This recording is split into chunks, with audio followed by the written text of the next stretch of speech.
My name is Richard Browell, and as Kirk mentioned, I graduated from Fielding 1982, I believe, and was the first licensed psychologist from Fielding in the state of Michigan. So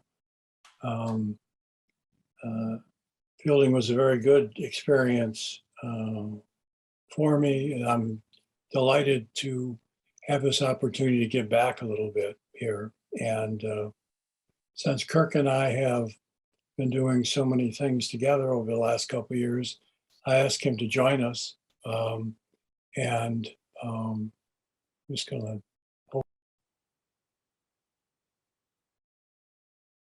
Did we lose you again?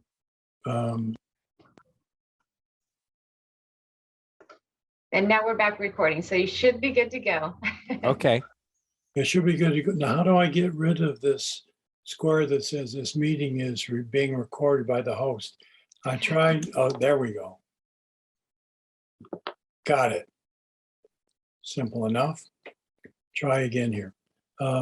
So Kirk and I have been working well, we've known each other for 40 years. It's taken us that long to write this manual that we have finally published on our approach therapeutic group consultation. We've been working together most recently since 2018, and we have 4 groups that we do. And we thought today we would introduce you to the model using some of the ideas like the contract, and then focus on the kinds of things that you're interested in around independent practice. But before I go any further, Kirk, you want to say hello? Yes, I would like to. And thanks for inviting me along on this. I'm glad to be here. And I don't think I need to say much about my background other than in July, it will be 50 years since I saw my first patient. So I've been at this therapy thing for a long time. I think we can just jump in. The groups that Richard mentioned, the 4 groups, are all groups of therapists. I do groups with patients too, but those are the groups he's referring to. These are all therapist groups. They're all consultation groups. They are sometimes therapy-like, but it's not to be confused with group therapy. So I think, Richard, we talked about hearing from everybody that's here, just a few sentences about yourself, like why you selected this particular session to be in, and maybe a little bit about whether you are a practicing psychotherapist, and if so, if you're in private practice, in an agency. I'd like to also know whether you've done any group therapy or have been a patient in group therapy. So maybe if we get some quick information from everybody, we've got a small enough group that I think we can do that, and then we'll move into the process which we have used with our groups of therapists. So we'll go first. Hi, I am Leah Barreca, and I am from Kansas City, Missouri. I'm a licensed psychologist. I graduated from Fielding in 2015, and I had a private practice as an LPC for years prior to pursuing my doctorate. And I worked in a couple of large hospital systems. Left that, I work in I teach full-time in a doctoral program now, clinical skills. I've run groups on hospital units and patient psychiatric units, those kinds of groups. I've also run a lot of DBT groups, and I am really not just really excited about going back into private practice, but I just signed a lease with 2 friends who are psychologists who are just such strong psychologists. I'm so looking forward to that consultation, and I'm going to start a part-time practice. So I thought, who better to learn from than people who have been doing what I've been wanting to do? So here I am. Good. Super. Welcome. Welcome.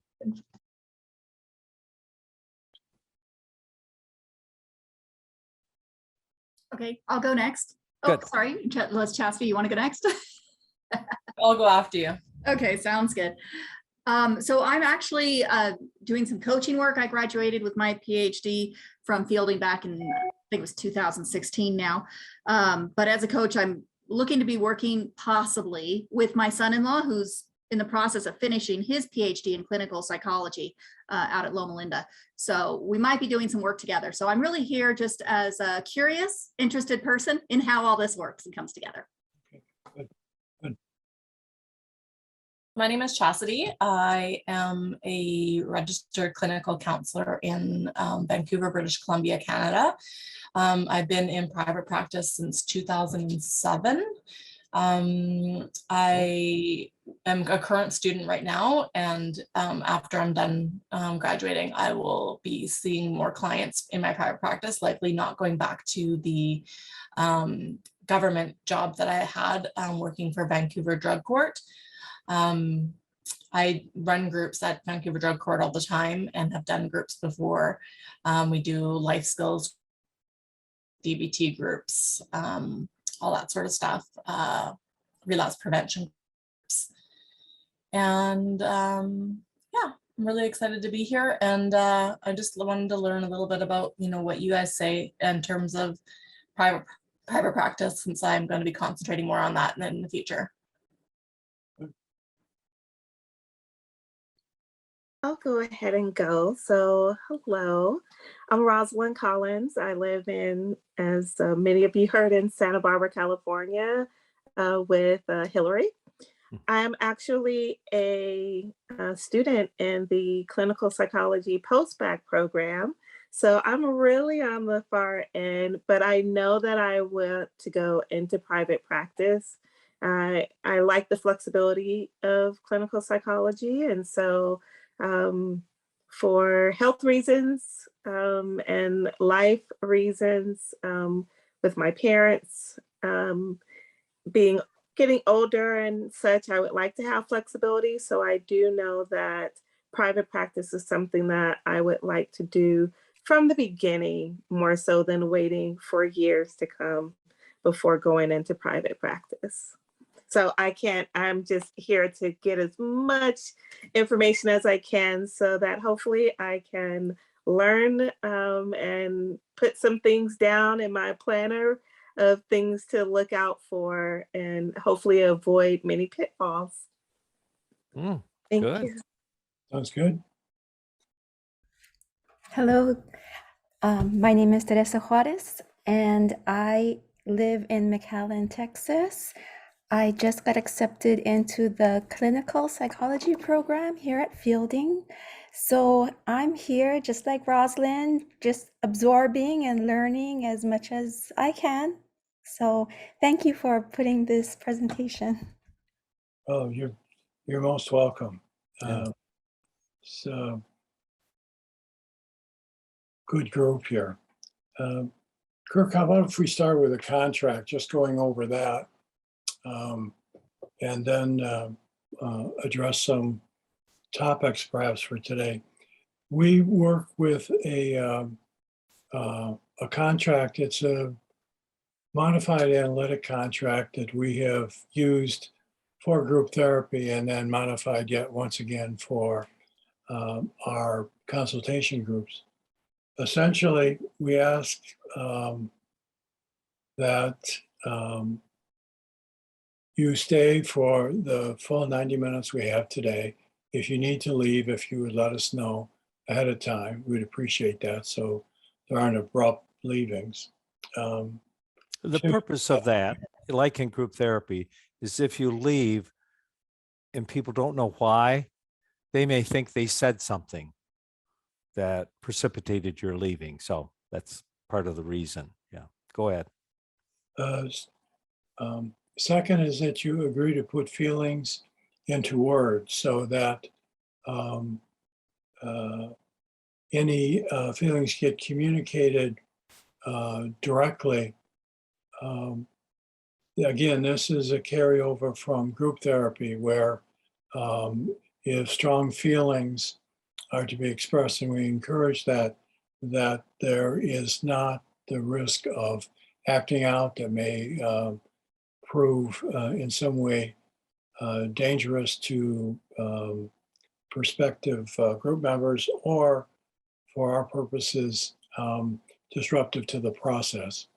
So we ask that feelings be put into words, and that each of you seek to understand one another, and particularly around the issues of independence and independence of practice, and to communicate this understanding verbally. Oftentimes in group, people will nod their heads, but it's always better to put it into words, because then it can be elaborated.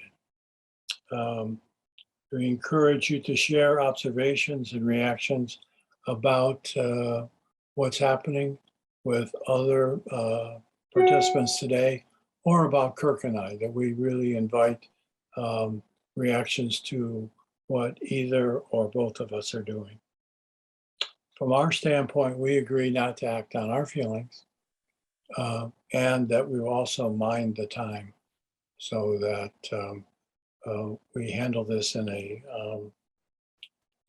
way that is, although educational, it's also therapeutic, and that we will ask for permission to make observational comments or any interpretation should that come up. Kirk and I also work with a contract that we have between us that essentially is that we agree to a basic understanding of sharing the responsibilities for the things that we do. Like in writing, we take approximately the equal amount of share of the burden, that we share any of the fees between us, that if there's a dispute, we agree to talk it out, and if we can't, between the two of us, come to some kind of resolution, we agree to seek consultation. Kirk, what are the other ones? We got a couple more in there. Yeah, there's some more that are, I think, important. That I was thinking of them as you went through, and now I'm blocking on them. Anything that either of us do in our private life that could interfere with our work belongs on the table between us. If I notice that Richard is drinking too much, he doesn't, by the way, but if I notice it, I have an obligation to say something to him about it. Anything that could affect his work, my work, or our work together, above and beyond the work we do in a group with each other. So it is a contract to be involved with each other. And I think you mentioned that money that we make, we share equally. Right. And if either of us decided to discontinue the work, of course it would be discussed. It wouldn't be just announced. There would be a discussion about it. It's the what you mentioned about we take charge of ending on time is a way of saying that reality, even though you're encouraged to put feelings into words, reality still does come first. So if people have strong feelings, at the end, we still stop on time, which is one of the things we might talk about in terms of a private practice. How to manage the time. We'll see what we get to with that. But I think that covers the contract that we have with each other. Yeah. Yeah. Any questions at this point? Okay. When we had I have originally. a quick question about that. Good, good. Sure, go ahead. Yeah. Great. So, is that a written contract? And is that something that that has grown and changed over time? Do you talk about that maybe yearly, annually, something? We don't talk about it, Don't- but yeah. it has developed, and everything we're talking about, for the most part, you'll find in our manual, which is about 120 pages. Now, this is not our plug to sell the manual. It's $10. But you can find it there, and I think it's a good manual for what we're talking about. And we'll get into why people have joined these groups and why we have a list of 7 people that want to start a new group with us. Why therapists have been looking for this. We didn't go out with this model and start it. People came to us, which again, you can see in the manual. This is really evolved over a long period of time. We don't have a written contract. Each time a new member joins one of the groups, we go over the contract. We Mhm. actually encourage the group to explain the contract to someone new coming in, because it reinforces the whole climate, the whole way of working, so that everybody is clear.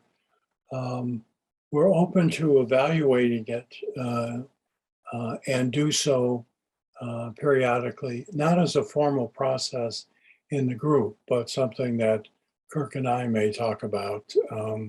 We try not to incorporate anything in the contract that occurs as a result of one incident or one exchange, because that way we have a very long contract, and we try and keep it as simple as possible.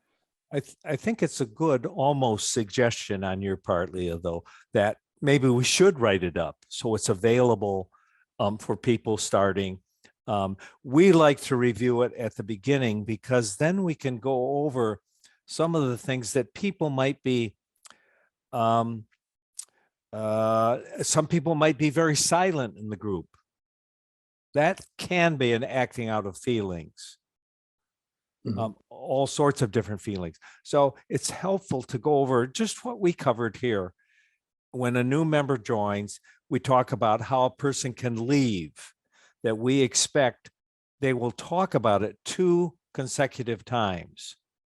So they don't just walk in and say, this is my last group, or send an email saying, I'm no longer participating in this group, that they agree to discuss it.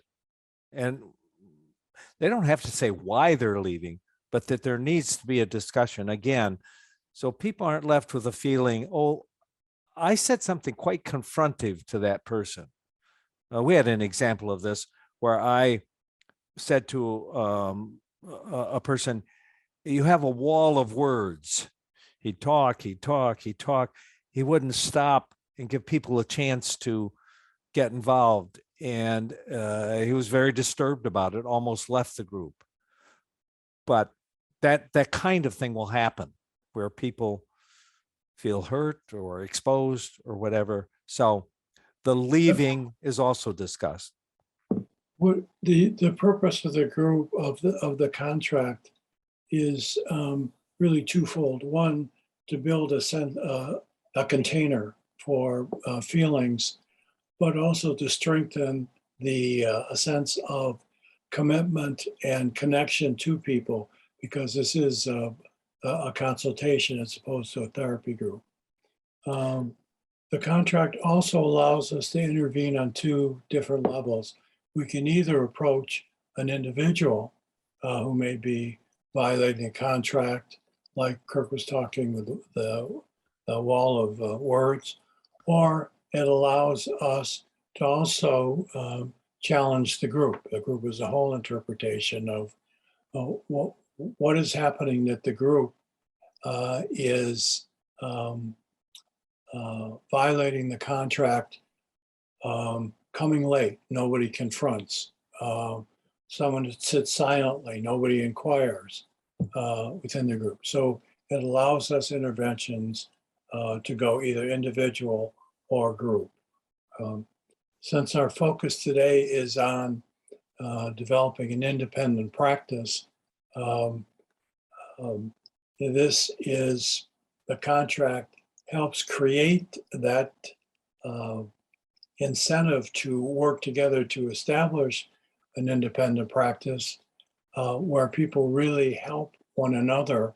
And in fact, as Kirk mentioned, as people have sought us out for a consultation group, one of the reasons is that they're trying to make a break from a traditional way of practicing. And to try and do that alone is daunting, but with the support of the group, in terms of networking, in terms of referrals, in terms of genuine support, it makes it that much easier and more proficient. Let me add a distinction, which I'm guessing everybody here knows. If somebody, as a form of resistance, like in group therapy, starts talking about their childhood, and it's a way of not talking about something that's happening in the room, happening between them and another member of the group. That's not an acting out. That's something that would be worked with, maybe noted. You started suddenly talking about your childhood. Was something happening between you and Tom? That would be worked with. That wouldn't be considered an acting out. That would be considered part of unconscious process that would be worked with. I'm aware, Richard, that you and I are doing a lot of quick talking. I think we should stop and see if somebody has a question before we go on too much further. If not, we're happy to keep going. Chastity? Yeah, I just noted in the chat, just wondering what the manual is called and where can we purchase it? It is called Opening Hearts, Opening Minds, Therapeutic Group Consultation. I believe it's in the bookstore there, the Fielding bookstore. You can also get it online. Since we're more interested in getting the ideas out than we are making money for it on it, we've priced it hopefully at a reasonable one of 10 for a soft cover and what, 20 for hardcover, Kirk, something like that. Yeah, we'd like you to have our emails. So if something occurs to you after this, you can contact us. So you don't have to go through a lot of rigmarole to get it. So we want to do that before we end. So you can get something like this. And we're going to be, not this particular one, at least we don't have plans to use this particular one, but we're going to have some videos of some groups that we've done.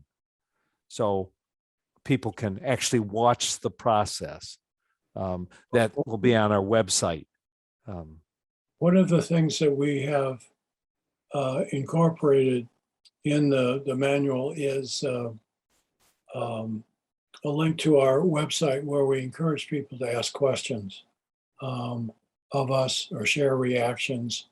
In addition, so that's part of the site in addition to the videos that we'll have up there. Okay, so you'll be giving us your email addresses as well. Yep. Yes. Yeah, we'll do that at the end because Okay, great, thank you. yeah, I want you to have that. We'd like to hear from you. Okay. Other questions? Yes. How much of your practice is dedicated to this group consultation? So are the consultation groups about an hour and a half? Yes. Yes. Yes. And then you said there's 4 of those. And then you run other groups as well with patients. Is that a big part of your practice, kind of a smaller part? It's a big part of Kirk's practice, not so much of mine. What do you got, 10 groups, Kirk? Yeah, I think it's 10. I lose track. Just I go to them. That's about what I do. I have to count them out. I think it's 10. Yeah. And so let me answer it differently.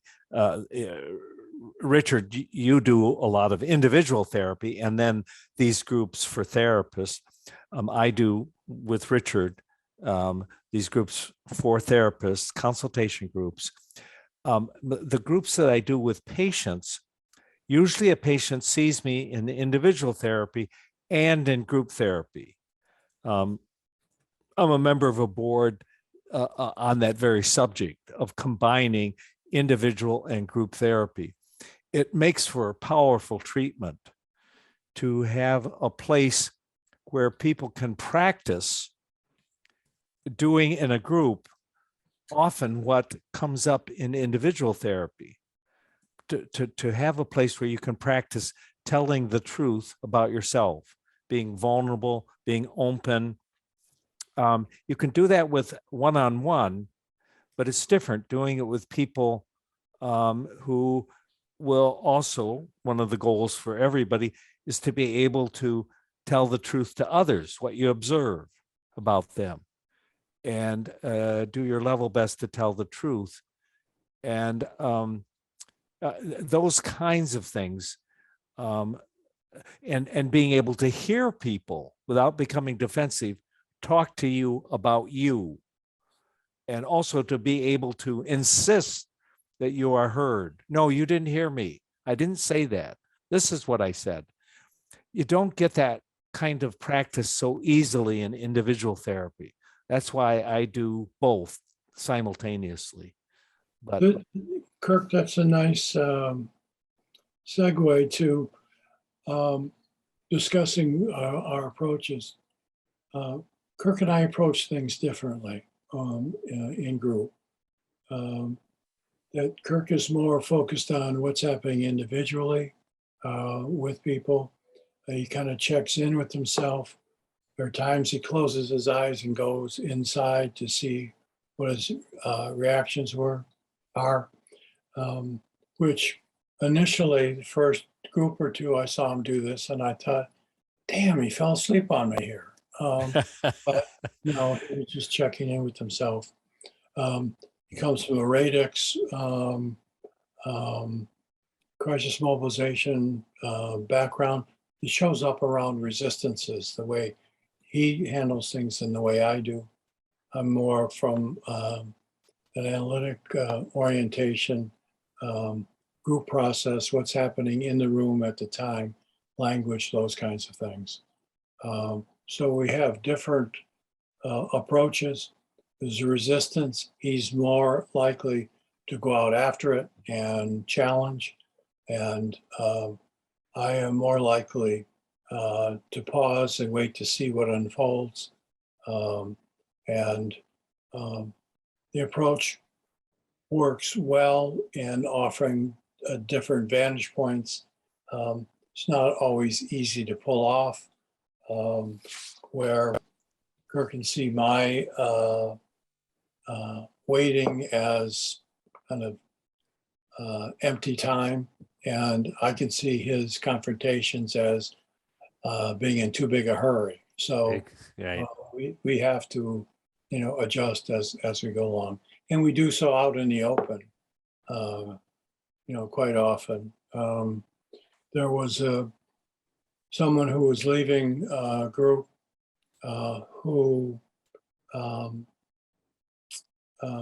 gave her notice, but there's a lot of back and forth about when she was leaving. Last group, she didn't show up. And we waited, and we waited, and we waited. And Kirk sent a note. And he read the note to the group, and I waited and then challenged him on it, saying that I thought the note was unnecessary. He's giving preferential treatment to this particular person. I thought it was ill-advised, and said so in the group. And the group took a collective sigh, or a deep breath and then a sigh.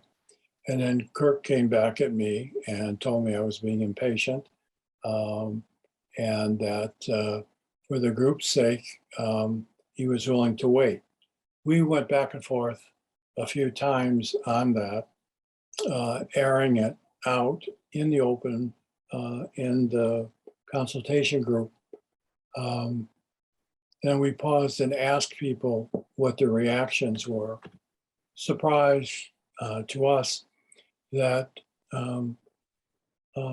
people experienced that as a very powerful exchange because they had not seen clinicians disagree strongly, openly about their theoretical positions, to defend it, but to be able to do so with respect, which is we hope, one of the hallmarks of the way we work, that we can get in there and out, but it's done with respect. It's what the contract is based on as well. Another piece of valuable feedback we got, the way we lead back and forth, Richard will come at it differently than I will, communicates to the group, there isn't one way to do therapy.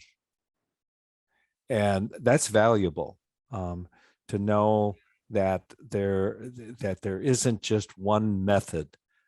So that's helpful to group members, so that they can begin to experiment with what they do and strengthen it, as well as observe other people doing things differently. So let me, at this point, pose a question to you. And that is, what do you believe is the single most important quality a therapist must possess to be successful in independent practice?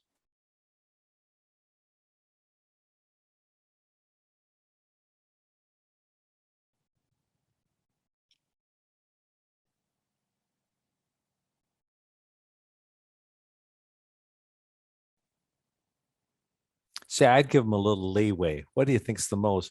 But do you have one that's close second? It'd be hard for me to come up with one. But anyway, You want to stick go with- with third choice then? Fourth? what's that? I was just joking. They're fine. Yeah. I would just think that as one of the most important things would be being a good listener. Okay. And I don't know if that's the answer, the kind of thing you're looking for, but Yeah. But To your be- answer is good. Right, to listen, yeah. ability to listen, yeah. Ability to be good in business, I would think too, and that's something that typically is difficult for therapists to be, thinking about, returning business or how to solicit other clients or that sort of thing. So Absolutely. That comes a little more to the question being asked. What does it take to do private practice? I think being a good listener is what it takes to be a good therapist, which of course helps in private practice. But we're thinking above and beyond being a good therapist, what are some of the qualities people need to make it in private practice? Since this was in the American Psychologist, 70% fail. So what does it take to be effective in private practice? Don't forget Listener don't and forget the word good business independent, people. Kirk. Don't forget the word independent. What's that? Don't forget the word independent private practice. Independent. Yep. So one Right. one of the things that comes to mind for me is intentional, kind of having a plan, kind of with a goal in mind, so that all roads lead to where you're going. Good.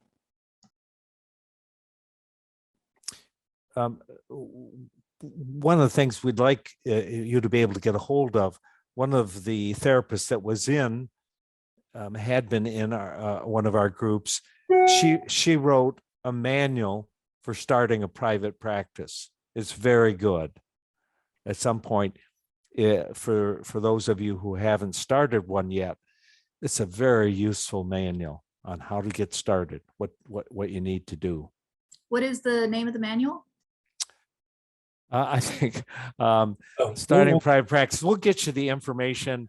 And Levon Swart is the person. Do you know what the name of it is, Richard? No, I don't. It's, well, I think it's, her website is Dr. Levon. Yeah, Dr. Levon, Lavonne. Right. But I can send it to you, when I get your email. Okay, we've got 3: intentionality, listening, business skills.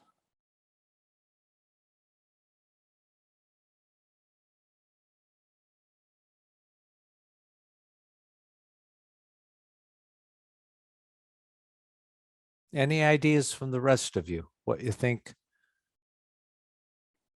it really takes to do a private practice?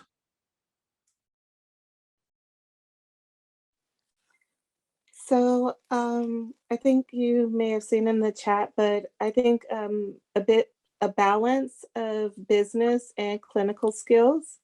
Longevity, I believe, is another one because businesses tend to like not really make much or become business successful within the first 5 years. So that longevity. Also, you need clients to keep things going. And I would also say thinking of multi streams of income. This thinking outside of the box and thinking about ways to bring in clients to stay, before the community and the industry so that people will come to you, but that you also find, I believe, a niche that goes beyond what just being a clinician would need, if that makes sense. Mm-hmm. Mm-hmm. So those are just a few things.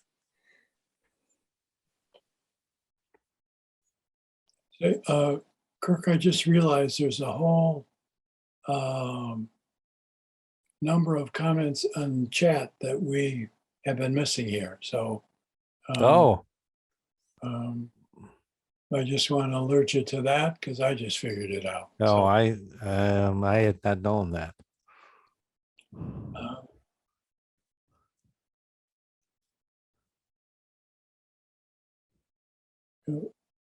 we could go with discussing going into detail with any one of these um, skill areas that you mentioned, or we could focus on one of, or perhaps more than that, of the topic areas that we identified as common in our groups. I'll just run through them quickly. Money is one, use of confrontation, 2, self-disclosure, and the last one is contract violations. Those come up regularly in the groups, and we go into discussion of any of those related to autonomy and independence in practice. Or if there's a topic that you would like to explore, we'd be interested in knowing that as well. Would you mind repeating that list again, please, Richard? Sure. Money. Most therapists do not like to handle money, so that's usually a big one. Confrontation, self-disclosure, and contract violations. Let me expand a little bit, like on the first one, money. I do not discount to any patient without covering it with my own consultation group before I will go ahead and discount. I want to be clear about why I'm discounting, and because it's confusing for the patient. Why are you discounting to me? I went to the grocery store today and they didn't discount to me. So it's an important feature. And I have colleagues that have gotten in trouble financially by discounting way too much. Yeah. So that's an example of how money, when we say money, it's part of running a business where you say to a person, this is my fee. And it also helps reduce elements of any seductiveness for that may stem out of preferential treatment. So again, we want to be above board on these kinds of things. And since Richard and I aren't paneled or in network with insurance companies, it means the money must be dealt with directly, and it's coming directly from the patient. Even if they have insurance that covers therapy, they pay me, and then they take my statement and submit it to their insurance company. Their contract is with me. And learning how to do that, learning how to do it effectively, is often why most people say they want to join one of our groups. They are paneled with an insurance company that's requiring certain things in the therapy, so they lose autonomy in their practice of therapy, and they start working for the insurance company rather than for themselves. That's what do you think, Richard? Is that commonly the number one reason people give for wanting to join? That and isolation. Yeah. It's very easy to get isolated in independent practice, particularly if you're not part of a large group. But even in a large group, so many people are operating at least 3/4 of their time behind closed doors. That doesn't allow for much sharing of experiences, support, and the like. So that would be an additional reason. But clearly, money is a prevalent. Yeah, when I started, I rarely talked to Kirk, we got a colleagues. question. Kirk, Oh, just okay, go. Good. Jump in. Yeah, I just wanted to ask, sometimes we get the argument of a person, you're by taking payment directly from the person instead of looking for reimbursement from the insurance company, that you're kind of, there's a problem with people being able to access your services because of a difficulty with paying. So basically you're, I don't know how to say it, but basically you're excluding services, or you're limiting services to only those who could pay for it, rather than accessing or giving your services to those in need. Yeah. Can you say a little bit more about that? Yeah, that sometimes we can get criticized for being elitist, I guess it would be the word. That has not been something that has been a major problem for us.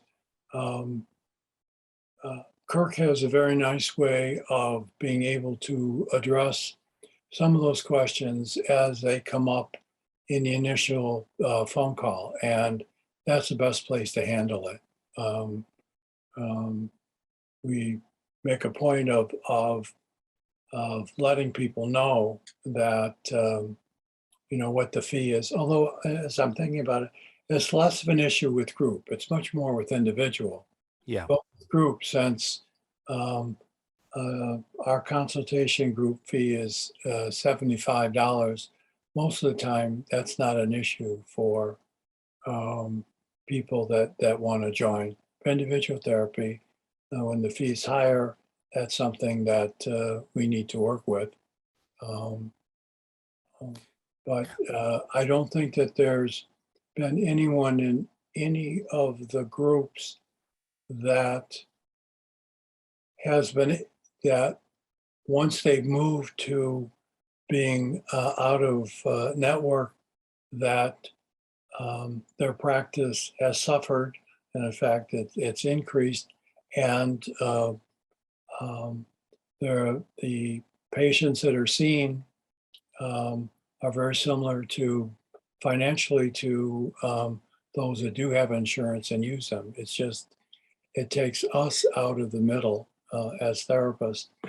And actually, over time, many patients appreciate the increased care that we give to confidentiality.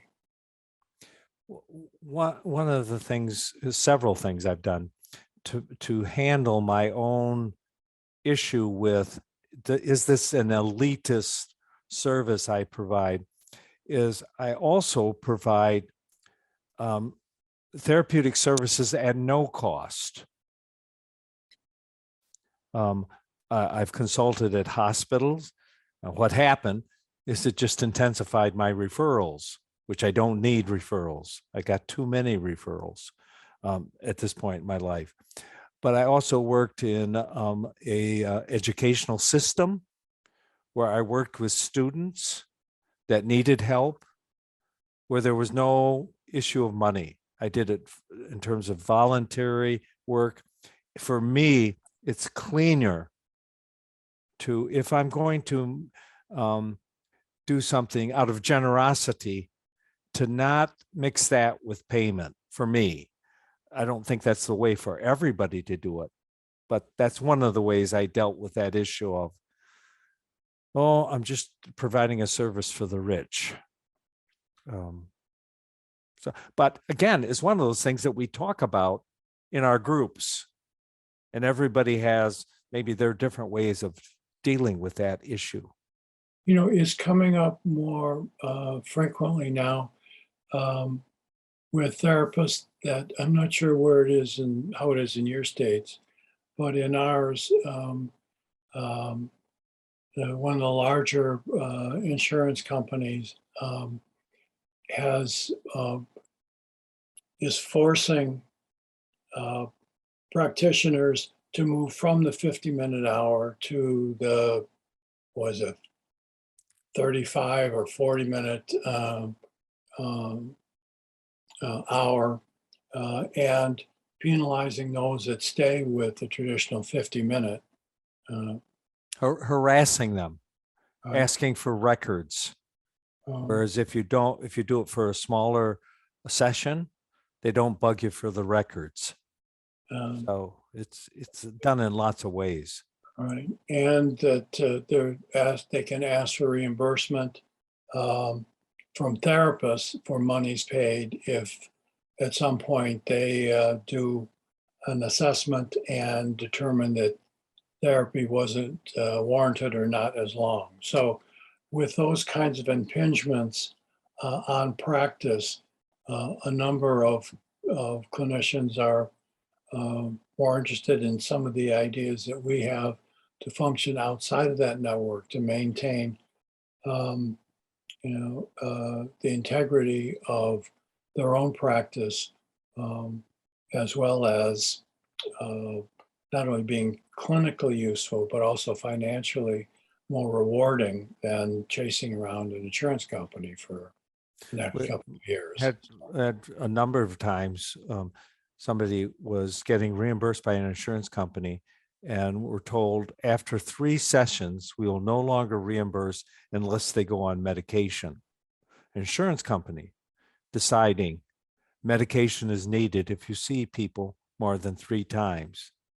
Now, where insurance came up with this, a term they love to use, evidence-based therapy, no idea, but that's what they required. So it does impinge upon the ability to practice as one sees fit. Well, why don't we go down the list, Kirk, with confrontation? Good I'm question. Yes, no, I was actually going to ask if you could talk a bit about confrontation, because one of the things, as much as I want to go into private practice, one of the things that is a concern is safety, especially if I'm not going into practice, with a large number of other clinicians or psychologists. And yeah, just thinking of being a woman, and if I have a private practice, independent practice, it's just myself, what are some things that I could put in place to, try to ensure my safety, as well as the safety, of course, of the clients, whether in group session or independently, or with children as well. Let me mention there's a piece that we have left out, that I guess because we're so used to practicing this way. Kirk and I work only with co-therapists. So that becomes important with issues of confrontation. So, for example, if Kirk will confront someone, I will sit back and kind of assess what's happening in the room, what people's reactions to that is, as well as watching the person that Kirk is confronting. At some point, when there's a pause, I will step in and help them work with their feelings about what Kirk has said to them, how they're feeling about him, how they're feeling about themselves, how the group is feeling about what they're witnessing, all for the point of diffusing any kind of acting out as a result of it, to clarify what was being said was actually what was being heard, because that's where things can get, when emotions get elevated, then you can think you hear clearly, but that is not always the case. So that's the way we deal with it, in group. I'm careful about, confronting individually. I prefer to do it in a group for the reasons that I just mentioned. If it is with an individual, I never confront before I've got a strong relationship. I know with some of the newer models of short-term psychodynamic approach, they attack may be too strong, but at least confront strongly, defenses right out of the chute, so to speak. That's not something that, that's not the way that I practice. I let the relationship build. That way I've got more credence when I confront, and to keep it focused. I'll also ask, as I am going along, what their experience is to what I'm saying. And whatever comments they make, I'll ask them to elaborate, but from the other side. So that if someone expresses something negative, I'll ask them to, what might they gain, might be gaining from the confrontation. And if it's something that they express some appreciation for, I'll ask them to instead talk about what they find as off-putting, irritating, or where I might be off the mark. So I'm similar. I don't call it confrontation. Richard does. I call it challenging. And like with a patient, I said to him, and I did this in group. I didn't do it in an individual session. I said to him, I think you can do better in your therapy. Now, that it might be considered confrontation, maybe bold. I actually believe that to be true. And then I could give him examples, and people from the group could give him examples of where he could be doing better. You know, he can't, he'd come in, he'd talk about his depression, but he wouldn't ask for any help. He wouldn't ask for suggestions. He didn't bring things in to talk about, like I'm having trouble in my marriage. I'm having trouble with one of my children. Or even more on spot would be, I am really terrified of dependency. So people could start to give him some things that he could do, very practical things right then and there. Now, again, if you had been in the group, what would you have done with that, Richard? You hear me say to somebody, I think you could do better. Um, You might say, what are you feeling towards Kirk? Yeah, I would that, or with something like that, I may double down on it as in some ways of saying, Kirk says that you can do better. How about a lot better? And how There you go. about Yep. now? Yeah. Um, I could see you saying that. Yeah. There was an experiencing group last week where someone was not sure how much they could say to their supervisor, who was really asleep at the wheel, didn't seem to be that invested anymore, and didn't think he could say much to her. And I challenged him directly that I thought he could, and that he was selling himself short. And that, with the group moving into other topics, that got dropped. I thought Kirk would pick it up. He didn't. So I went back to him again and asked him how he felt about my challenging him directly, that he could do more, should do more. That is not something I would do in individual work at all. Well, he and- dropped it again, and Yeah. then a group member came in. That's right. That's right. Yeah. So that's where, we're working with therapists. They too will help in that way. I missed it following up with it. Been easier if I had, but when this other group member came in, he said, you still didn't answer Richard's question. And you only gave Kirk 2 when he asked for 3 examples. So he got challenged from another group member, which is even more effective. So let me stop here and ask, how are we doing? Yeah. Are we addressing the kinds of questions that you hoped would be addressed when you signed up for this? Do we need to do a course correction, or are there some things that you specifically like to address now? Yes, please, go ahead. One question that I have is that, I think one thing that's kind of difficult sometimes to get is to get new clients, period. Never mind get a group of people together to do group therapy. How do you get clients to get together to get groups? Like, how do you get groups together? How do you get that many clients? Are you asking, how do you get referrals for therapy? For group? Period. Yeah. Yeah. Or for a group.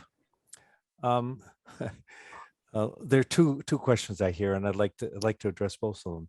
How do you get patients? How do you get referrals? Yeah. Let's take that second. For groups, since I put people in group only that I'm working with individually, it's not such a big problem.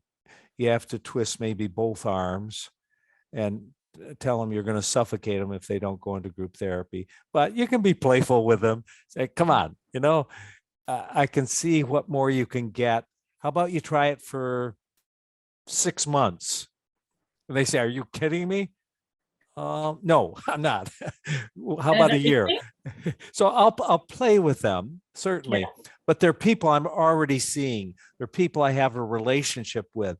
And I start in the first 2-3 sessions by saying, now this is a problem that really won't be able to do much with in individual therapy. I hope you'll decide to be in a group later. So I start seeding the crop early. Okay. I don't send out a letter saying, I'm doing a group for incest survivors. Do you have anybody to refer? They don't work. It doesn't work. So I put them in the group, or my co-therapist puts them in the group. And you meet once a week? Yes. Okay.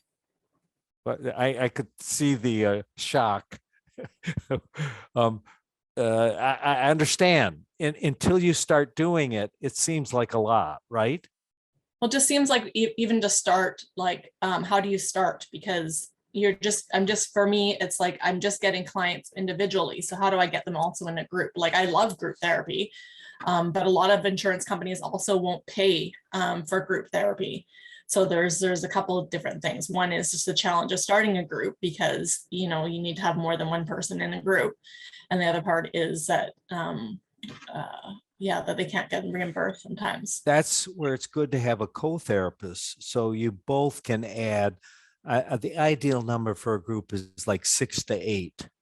If you get down to 4, there just isn't enough energy to carry it very well. And there are fewer opportunities for transference and counter transference among the group members. So what I did was, again, I start in the first session or two beginning to tell them how group therapy would be helpful. Another thing we do is we are way below kind of typical group rate. We charge $60 for a 90-minute group, whereas probably the going rate for one therapist is 90. So we That's see it. Therapy group, Kirk. Therapy right? group. We're talking therapy groups. Are you talking? No, she's talking therapy, I think. Okay. Yeah. I thought you were talking therapy groups. Yeah. 60 for a therapy group, 90 minutes, which is quite a bit low below the rate. And we see it as an element of our contribution to their therapy by charging a lower rate. And again, what I think you'll want to get somebody on board with you, if not me, somebody like me who can help you do it. Okay. It's a challenging process, and you'll probably need somebody to help you take some of those steps to get a group going, and then keep it going. One of the things that is helpful is I'll ask someone to tell me about their first group. They're not in group yet, but I'll ask them to tell me what their first group session is like. They come in the room. How many people are in the room? How many people are in the group? Where do they sit? If they don't know who the co-leader is, who do they imagine that person is like?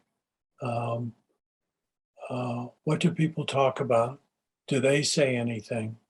How do they feel as they leave the group after the first group session? So it's a projective to get the fears out on the table, any misunderstandings that allows me to then correct them at that point. Like I come into the room, I'll sit down and nobody's going to talk to me. And I just sit there the whole time. And then it's like an experience I have every time I'm in group. So it allows me to then to introduce the idea of a group contract and the expectation that people will speak to one another, those kinds of issues. I think it also takes time to prepare someone. Kirk's got people he puts into existing groups that have been going on for years. If you're starting a group, then I think that initial selection is absolutely crucial. In my own training, I was taught never to put one of anything in a group. And that's a guideline I still stick by because I don't want someone isolated or the group scapegoat. But to prepare people for going into group, maybe it would take 3 months from the time I start to the time the group is up and going. And by that time, we've talked about it and talked about it and talked about it. And it's not so threatening after a while. I think the initial resistance comes when, I got a group and the expectation is next week or 2 weeks. And it needs more prep time unless you have the kinds of group practice that Kirk has got. Yeah, I take anywhere from 3 months to 3 years. It may take that long for them to see the value of group therapy. And I think in terms of getting referrals, why don't you give me a call? We can talk about that, no charge. So I can kind of take you through maybe getting Levon's manual, but discussing getting referrals is key to starting a private practice. And it was helpful for me to say, who do I want to get referrals from? Do I want to get them from the medical community? Do I want to get them from other therapists? Do I want to get them from clergy? Do I want to get them from the legal system? Where do I want to get referrals? And I'll pick take them one. from anywhere. Yeah, pick one. No, don't pick them all. Pick one and go after it. I picked the medical community, and then I went after it. I got, privileges at the local hospitals. I met with physicians and found out what they weren't satisfied with psychotherapy. And I found like 80% of them said two things. I send somebody to a therapist, and I never hear from them. Okay. The other thing was, I have somebody in the hospital who's just had a heart attack. They're depressed. I can't get a therapist into the hospital to talk to them. Two things, 80% of them said. So I provided those things. Okay. Well, within 6 months, I had more referrals than I could handle. So I think there are ways to do it. And I'd be happy to talk to you.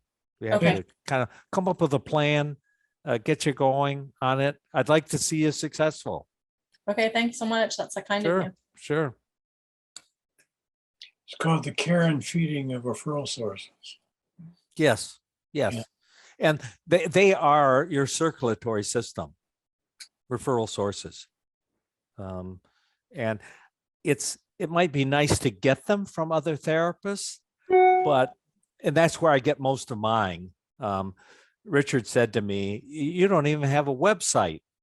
And I don't, because I'm in a building of 20 therapists. Most of them have come to practice there because of some association with me. So I have plenty of referrals just from the therapists that are in my building. I can't see all the patients that are referred to me. And so that's what I'd like to give you a hand in building for Yeah, yourself. that's a nice problem to have. Yeah, it is. It is a good problem. That's the problem you want. Right. And I think it speaks to, if you can form a group of colleagues to talk about practice, there's where a lot of your referrals are going to come from, because there's a lot of cross-referring that can occur. Somebody seeing, a marital couple and they've got a kid. Well, who do Yeah. they refer the child to? Somebody individual, they need someone to see For a the spouse. The spouse. Yep. So it builds very nicely that way. It's not unusual in my building has 20 therapists for a couple to be seen by a couples therapist, for the husband to be seen by another therapist, and for the wife to be seen by another therapist. So that's not unusual. But it takes a while to build such a group. So, Okay, great. Thank you. yeah, well, we are running out of time here, Richard. I want to make sure, do you all want to take a minute to jot down our emails? So you've got them. Send us your emails. Yeah, So that way we can communicate with you. We can pass on, like I said, Levon did one manual. They're not long manuals. Ours is about 120 pages, but on how to start a private practice, it tells you to get an accountant, get an attorney, all of these things.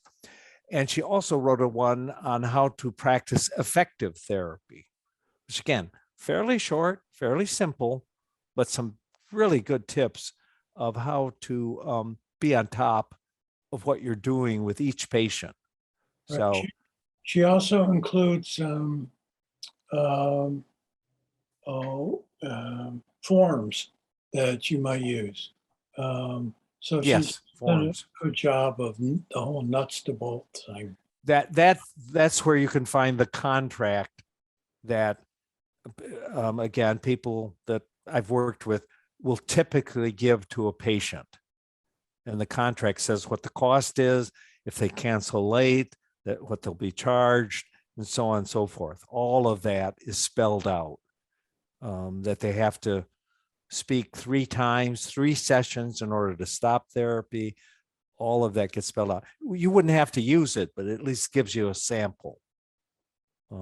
So, well, you want to go ahead with your email, Richard, so people can write it down? I noticed that it is, Hillary has posted it here, I believe, on the chat, both yours. Good.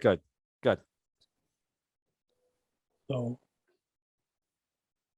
And do you want us to send you ours as well, or do you want us to put it in the chat? if No, if send you it to could send me. it to us. Send it will be better. I'll yeah. have it then. Yeah. And what's the name of the book that you're speaking of from Levon, or how do you spell Levon's name? Dr. Levon, Lavonne. Oh,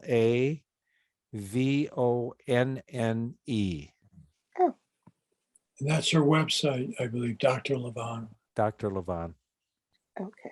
.com? Yeah, Yeah. I'm pretty sure it's .com. But again, if you have any trouble getting her, contact one of Email? us. We'll get Okay. you. She practices down the hall from me. Thank you. Mm-hmm.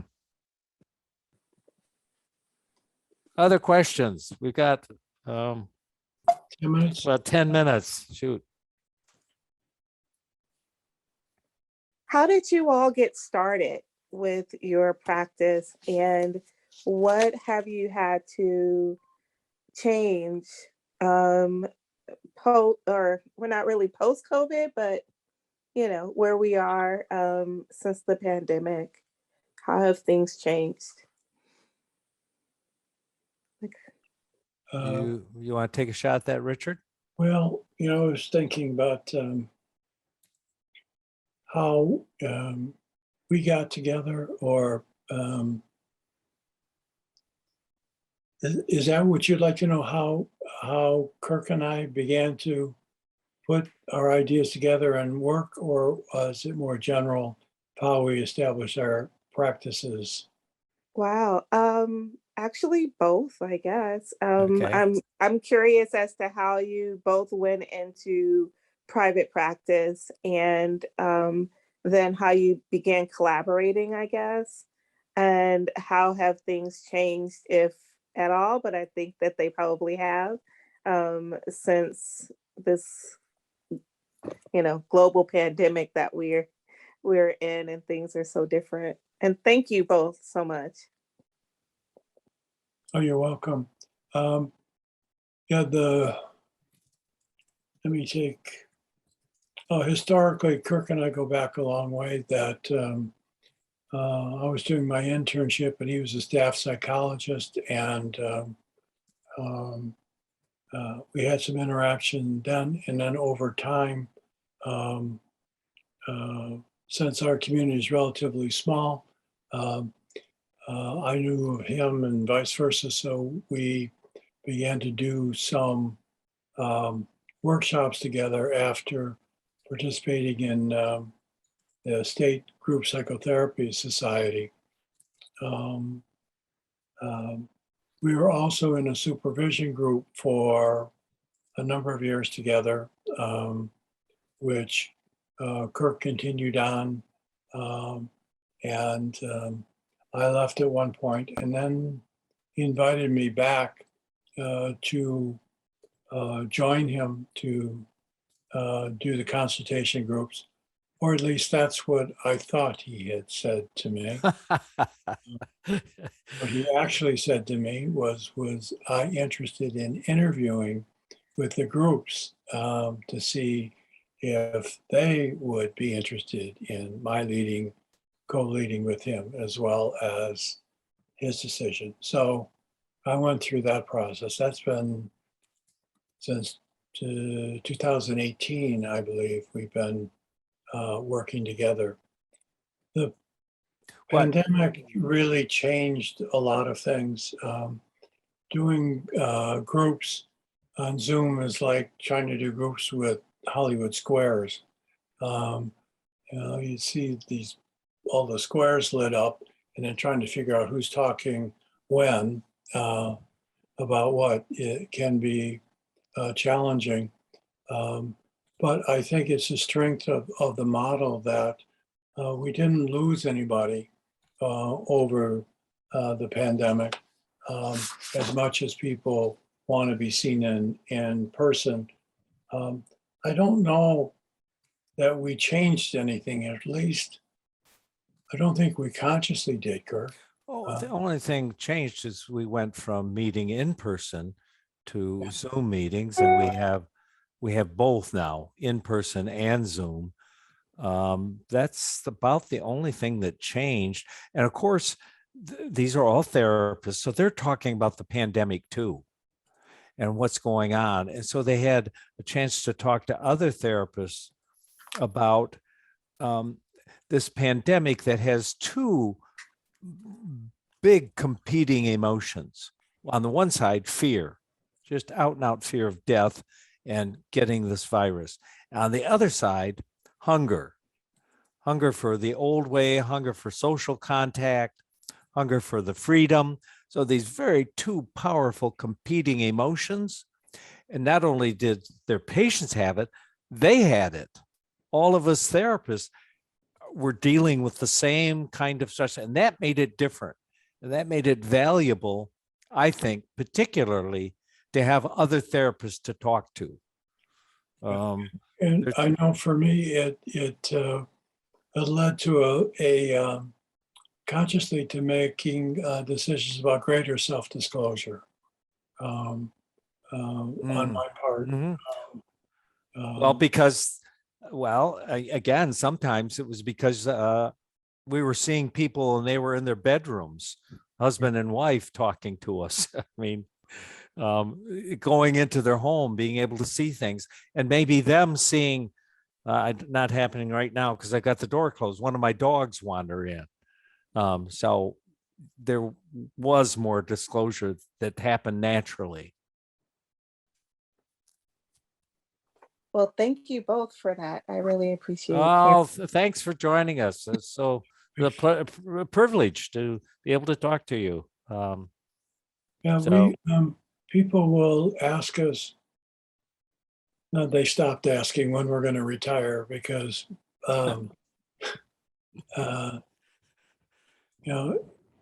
it took us 40 years to write the first book, so we got to pick up the pace and get the second one in sooner than that.